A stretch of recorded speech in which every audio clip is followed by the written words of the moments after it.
9 अगस्त 2024 India के कोलकाता से एक न्यूज़ निकल कर आती है जो कि पूरे देश को हिला के रख देती है। ये न्यूज़ थी 31 साल की एक लेडी डॉक्टर की जो कि कोलकाता के आरजी कर मेडिकल कॉलेज एंड हॉस्पिटल से अपना ट्रेनिंग कर रही थी। न्यूज़ में बताया जाता है कि इस लेडी डॉक्टर की किसी ने हत्या कर दी है, पर हैरानी की बात तो ये थी कि ये सब हॉस्पिटल के अंदर हुआ था एंड वहाँ पर किसी को भी इसके बारे में पता तक नहीं चला था। पर जब इस लेडी डॉक्टर की पोस्टमार्टम रिपोर्ट आती है तो वो सुनकर सबकी होश उड़ जाती है, क्योंकि ये सिर्फ एक मर्डर केस नहीं बल्कि एक शारीरिक शोषण केस भी था। इस पोस्टमार्टम रिपोर्ट से ये भी पता चलता है कि उस डॉक्टर को गला दबाकर मारा गया था, जिसके कारण उसकी थायराइड कार्टिलेज भी टूट गया था। उसने अपने आप को बचाने की बहुत कोशिश की थी, जिसके कारण उनके शरीर पर बहुत सारे चोट के निशान भी थे एंड उनके प्राइवेट पार्ट पर भी घाव मिले थे, जिससे पता चलता है कि ये काफ़ी ब्रूटल केस था। तो आखिर क्यों और कैसे हुई थी उस लेडी डॉक्टर की मौत, आइए जानते हैं इस वीडियो में।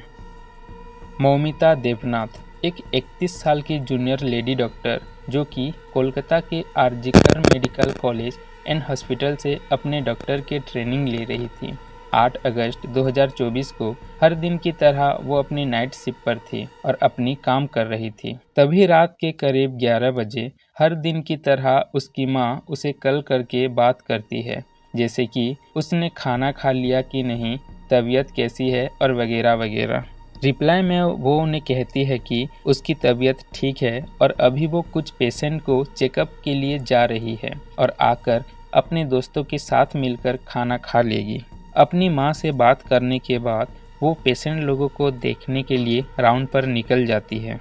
सारे पेशेंट को देखने में और अपने काम ख़त्म करने में उसे रात के करीब 1:30 से 2 बज जाते हैं। काम ख़त्म करके वो अपने कलीग लोगों के साथ मिलकर उस हॉस्पिटल के कैंटीन में बैठ जाती है। कैंटीन में बैठकर वहाँ ये लोग खाना भी खाते हैं और साथ ही साथ कुछ बात भी करते हैं। खाना खाते खाते और बात करते करते उन सभी को रात के 3 बज जाते हैं और इस वक्त वो डॉक्टर थोड़ी थकान सी फील करती है और थोड़ी सी रेस्ट करने के लिए वो उस हॉस्पिटल के 4th फ्लोर में बने हुए सेमिनार हॉल पर जाती है। वो वहाँ से सुबह के 7 बजे तक लौट कर नहीं आते। जब सुबह के टाइम हॉस्पिटल के स्टाफ की शिफ्ट चेंज होती है तो स्टाफ में से एक व्यक्ति सभी सेमिनार रूम में जाकर उस डॉक्टर को ढूंढने को लगती है कि आखिर रात भर से वो रेस्ट करके वापस क्यों नहीं आई। हालांकि वो कभी भी ऐसा नहीं करती थी। जब वो आदमी उस सेमिनार हॉल में जाकर उस डॉक्टर को देखता है तो उसकी पैरों तले जमीन खिसक जाती है। वो देखता है कि डॉक्टर की लाश वहाँ पड़ी हुई मिलती है, जो कि बहुत बुरी तरह से चोटिल थी। उसके शरीर से कपड़े भी ना के बराबर थे और शरीर के हर हिस्से में चोट के निशान थे। अब ये नज़ारा देखकर वो हॉस्पिटल के सारे स्टाफ को वहाँ पर चिल्ला के बुलाता है। हॉस्पिटल के स्टाफ जैसे ही वहाँ पर आते हैं वो सब भी उस नज़ारे को देखकर दंग रह जाते हैं, क्योंकि उस डॉक्टर की लाश देखकर साफ साफ पता चल रहा था कि इसके साथ कोई घिनौना हरकत करके मार दिया है। अब उस हॉस्पिटल के लोग उस डॉक्टर के घर वालों को कॉल करके इसके बारे में खबर देते हैं और पहले तो इसे एक सुसाइड का नाम देने की कोशिश करते हैं, क्योंकि उस हॉस्पिटल का नाम बदनाम ना हो। पर जैसे ही उसके फैमिली वाले वहां आते हैं तो लाश को देखकर सब साफ साफ समझ जाते हैं कि ये कोई सुसाइड नहीं बल्कि उनके बेटी को किसी ने बलात्कार करके मार दिया है। अब उस डॉक्टर की घर वाले मिलकर पुलिस में कंप्लेन करते हैं। घटना को सुनते हुए पुलिस तुरंत वहां पहुंच जाते हैं और लाश को पोस्टमार्टम के लिए भेज देते हैं। अब पुलिस उस शख्स की खोज में जुट जाती है जिसने भी ये घटना को अंजाम दिया था। पहले तो उस हॉस्पिटल के लोग मिलकर इसे एक सुसाइड की नाम देने की कोशिश करते हैं, पर पोस्टमार्टम के रिपोर्ट को देखते हुए ये साफ पता चल रहा होता है कि ये एक रेप एंड मर्डर केस था। रिपोर्ट में साफ साफ लिखा था कि लाश की गले की हड्डी टूटी हुई थी, शरीर के बहुत सारे जगह पर चोट के निशान भी थे। दोनों आंख और निचला हिस्से पर खून निकली हुई थी। दोनों हाथ की नाखून टूटे हुए थे, जो कि शायद लड़की खुद की बचाव में टूट गई होगी। अब पुलिस उस हॉस्पिटल में कातिल को पकड़ने के लिए उन हॉस्पिटल के सारे सीसीटीवी फुटेज चेक करते हैं और सारे स्टाफ को बुलाकर उन सभी लोगों से पूछताछ करते हैं और जानने की कोशिश करते हैं कि क्या पहले से उस डॉक्टर की किसी के साथ झगड़ा या फिर कुछ ऐसी बात जिससे किसी ने उस पर टारगेट किया हो। पर किसी ने भी उस बात पर एग्री नहीं की, क्योंकि सब जानते थे कि मौमिता एक बहुत ही शांत स्वभाव किस्म की अच्छी लड़की थी, जो कि हमेशा अपने काम पर फोकस थी। जब पुलिस मौमिता के लाश के आसपास जांच कर रहे थे तो उन्हें एक टूटी हुई ब्लूटूथ ईयरफोन मिली। पुलिस अब उस ब्लूटूथ ईयरफोन को उस हॉस्पिटल के सारे स्टाफ के मोबाइल पर कनेक्ट करके देखते हैं। उन सभी स्टाफ में से एक आदमी था जिसके मोबाइल फ़ोन से ये ईयरफोन कनेक्ट हो जाता है, जिसका नाम था संजय रॉय।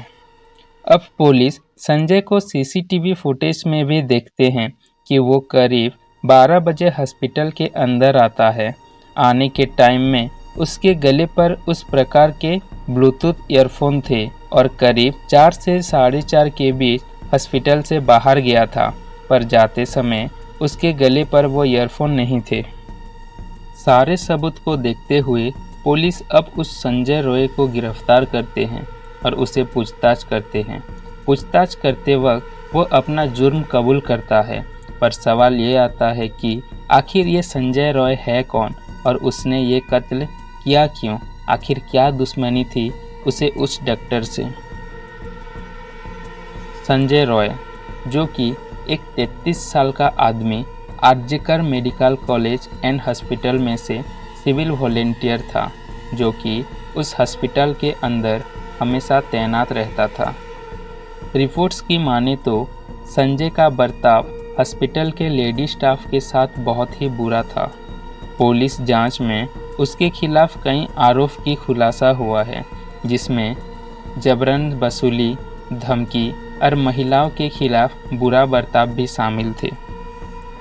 संजय को इससे पहले 2 मौक़ों पर दोषी पाया गया था, जिसमें 2022 में अपने प्रेग्नेंट वाइफ को असल्ट करने के लिए और बाद में कुछ हफ्ते पहले एक महिला डॉक्टर के साथ मिसबिहेव करने के लिए। उस समय तो वो अपने बीवी को असल्ट करने के बाद भी पकड़ से बच निकला था। संजय के कुल 4 शादियां हुई थी, जिसमें से उसके 3 बीवी ने उसके एब्यूसिव बिहेवियर की वजह से उसे छोड़ दिया था और एक की कैंसर के कारण मौत हो गई थी। जब पुलिस संजय को गिरफ्तार करके पूछताछ करी तो संजय ने अपना जुर्म कबूल कर लिया, पर रिपोर्ट की माने तो उस हादसे में संजय के साथ साथ और भी कई लोग की शामिल होने की बात सामने आ रही है।